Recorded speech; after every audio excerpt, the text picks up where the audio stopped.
ఏం చేస్తున్నారు అందరూ బాగున్నారా? వీడియోస్ పెట్టి చాలా డేస్ అయిపోయింది. చాలానే గ్యాప్ వస్తుంది కదా! నాకు హెల్త్ బాగోకపోవడం వల్ల వీడియోస్ అన్నది పెట్టడం లేదు. అమ్మవారి లాస్ట్ 2 అవతారాల పూజ వీడియో గూడా నేను పెట్టలేదు హెల్త్ బాగోకపోవడం వల్లే. ఇంకిది దసరా రోజున ఈ 10 రోజులు ఎలాగో సెపరేట్‌గా పీఠం వేసి అమ్మవారికి పూజ చేసుకోలేదు కదా!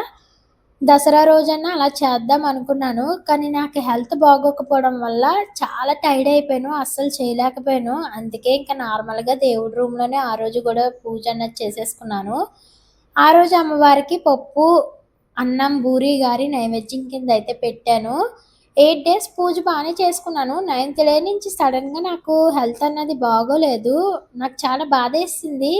ఇంకొక 3 డేస్ ఉంటే 11 డేస్ కంప్లీట్ అయిపోతాయి కదా! అని చెప్పి నిజం చెప్పాలంటే నేను చాలా సెన్సిటివ్. నాకు ఏ హెల్త్ ఇష్యూ వచ్చినా నేనస్సలు తట్టుకోలేను. అలాంటిది ఆ 3 డేస్ పూజ ఎంత ఓపికగా చేసుకున్నానో నాకే తెలీదు. నాకే ఇప్పుడు షాకింగ్‌గా అనిపిస్తుంది. అంతా అమ్మ అనుగ్రహం వల్లే 11 డేస్ నేను పూజ చేసుకున్నాను. ఏ ఒక్క డే గూడా స్కిప్ చేయకుండా. ఇంక పూజయితే చాలా చాలా బాగా జరిగింది. పూజయ్యాక మా లత ఆంటీ అయితే ఫోను చేశారు. "ప్రియ ఇలా ఇంట్లో బొమ్మల కొలువు పెట్టుకుంటున్నానమ్మా. పాపని తీసుకొనొస్తావా? బాల త్రిపుర సుందరి దేవిగా పూజ చేద్దాం అనుకుంటున్నాను" అని అన్నారు.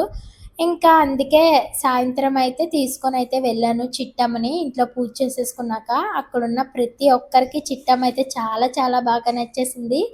చిన్న అమ్మవారిలా ఉంది అని అన్నారు అందరూ గూడాన. పూజయితే చాలా చాలా బాగా జరిగింది. మీకు చిట్టమ్మ నచ్చిందా లేదన్నది కామెంట్ అయితే చేయండి. Bye bye.